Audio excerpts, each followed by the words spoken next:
नमस्कार. महाराष्ट्र विधानसभेच्या निवडणुका पार पडलेल्या आहेत आणि उमेदवारांचं भवितव्य मतपेढीत कैद झालंय आणि सर्वांना प्रतीक्षा आहे ती म्हणजे 23 तारखेची. मात्र त्यापूर्वी कोण जिंकतंय आणि कोण हरतंय चला तर बघूयात एक्झिट पोलच्या माध्यमातून.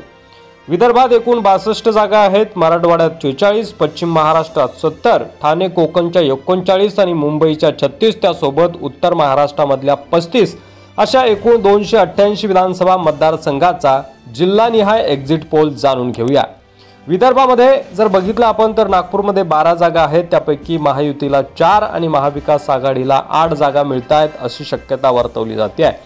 अमरावतीमध्ये 8 जागा आहेत, त्यापैकी महायुतीला 3 तर महाविकास आघाडीला 5 मिळतील असा एक्झिट पोलचा अंदाज आहे. अकोल्यामध्ये 5 जागा आहेत, त्यापैकी महायुतीला 2 आणि महाविकास आघाडीला 2 अशी अटीतटीची लढत अकोल्यामध्ये होताना दिसते.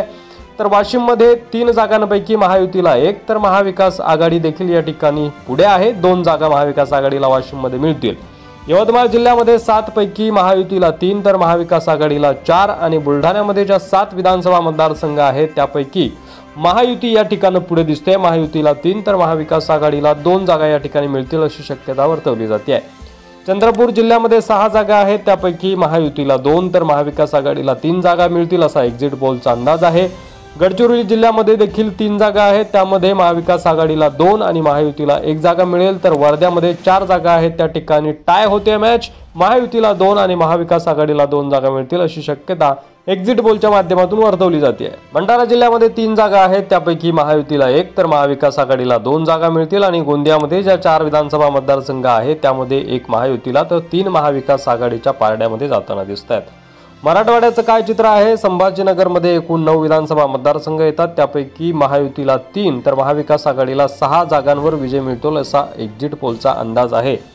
बीडमध्ये 6 विधानसभा मतदारसंघ आहेत, त्यापैकी 2 महायुतीला मिळतील आणि महाविकास आघाडीला 4 विधानसभा मतदारसंघात विजय मिळेल अशी शक्यता वर्तवली जाते. तर जालन्यामध्ये 5 विधानसभा मतदारसंघ येतात, त्यापैकी महायुतीला 2 आणि महाविकास आघाडीला 3 विधानसभा मतदारसंघात विजय मिळेल असा एक्झिट पोलचा अंदाज आहे.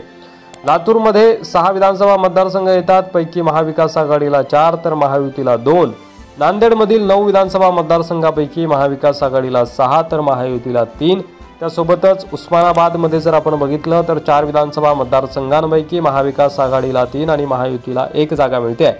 परभणीमध्ये प्रत्येकी 2-2 जागा महायुती आणि महाविकास आघाडीला मिळताना दिसत आहेत. तर हिंगोलीमध्ये महाविकास आघाडी पुढे आहे, 2 जागा महाविकास आघाडीला मिळतात 3 पैकी तर महायुतीला 1 जागा मिळते. पश्चिम महाराष्ट्राचं काय चित्र आहे? पुण्याचं जर आपण बघितलं तर पुण्यामध्ये 21 विधानसभा मतदारसंघ येतात, त्यापैकी महाविकास आघाडी 12 जागांवर दणदणीत विजय मिळवते आहे.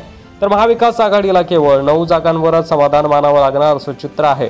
सातारा जिल्ह्यामध्ये एकूण 8 जागा आहे विधानसभेच्या, त्यापैकी महाविकास आघाडीला 5 तर महायुतीला 3 मिळतील. सांगली जिल्ह्यामध्ये देखील महायुती आणि महाविकास आघाडीला समसमान जागा मिळतील असं चित्र आहे. तर कोल्हापूरमध्ये 10 जागांपैकी महायुतीला 4 महाविकास आघाडीला 5 आणि अपक्ष 1 असं चित्र बघायला मिळेल असा एक्झिट पोलचा अंदाज आहे.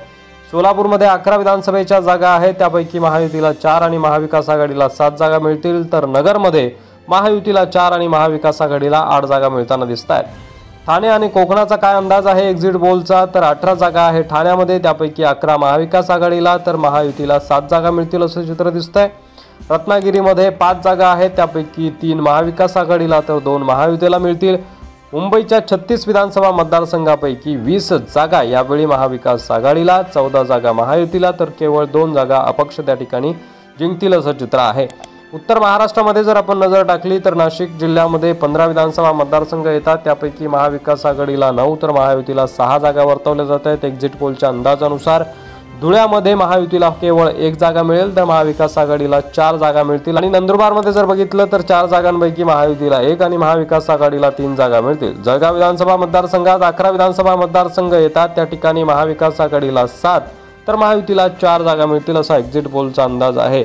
आणि एकूण जागांचं गणित जर आपण बघितलं तर महायुतीला अर्थात भारतीय जनता पार्टी, शिंदे गट आणि अजित पवार गट यांना 115 ते 125 जागा मिळतील.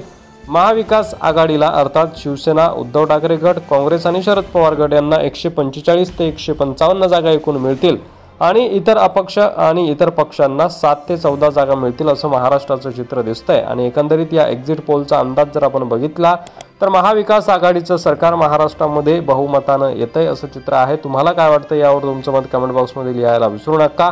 तुमच्या मतदारसंघामध्ये कोण जिंकतंय, महाविकास आघाडी की महायुती, आम्हाला नक्कीच सांगा। धन्यवाद।